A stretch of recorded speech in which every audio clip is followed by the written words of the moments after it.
Baada ya kuingia kwenye mahusiano na kijana ama binti, ndipo maisha yake yakaanza kukwama, vitu vyake vikaanza kushindwa kuendelea mbele. Unapokuwa umeingia kwenye mahusiano na mtu wa aina yoyote, kabla ya kuwa na ukaribu wa kimwili, huwa kunakuwa na ukaribu wa roho zenu kwanza. Na ule ukaribu wa roho zenu unachokifanya, unakuwa unafanya kitu kinaitwa spirit interchange. Kuna mbadilishano wa roho. Kwa hiyo kama uliingia kwenye mahusiano na mtu ambaye ana roho za mikwamo, maisha yako baadaye yataanza kuexperience mkwamo sio kwa kawaida.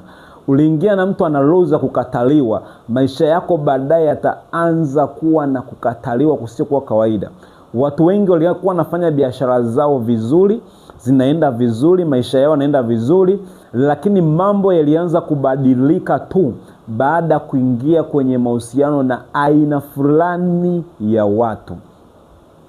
Sikiliza, huyo mtu ambaye unaingia naye kwenye mahusiano, ni jambo la msingi la kutambua mambo ya rohoni kabla ya mambo ya mwilini.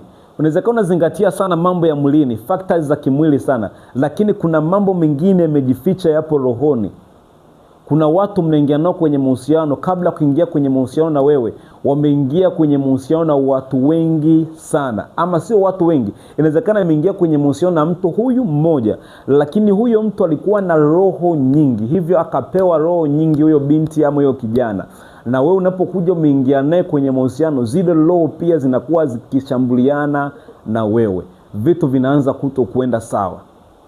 Unaanza kuona mambo yako hayasongi mbele, vitu vyako havisongi mbele. Hivyo ni msingi kama mtu uliokoka na unayetambua mambo ya rohoni, kabla hujaingia kwenye mahusiano na mtu yoyote, kutambua roho alizonazo ili ujue namna kukabiliana nazo ama namna kuepukana nazo ukiwa naye kwenye mahusiano.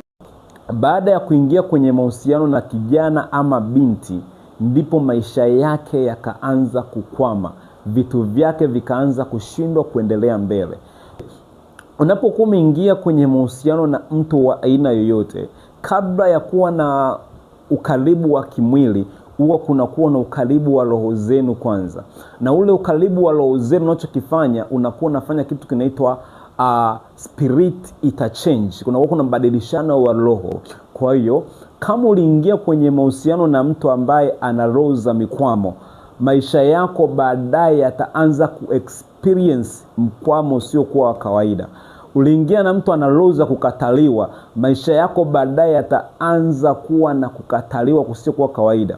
Watu wengi walikuwa wanafanya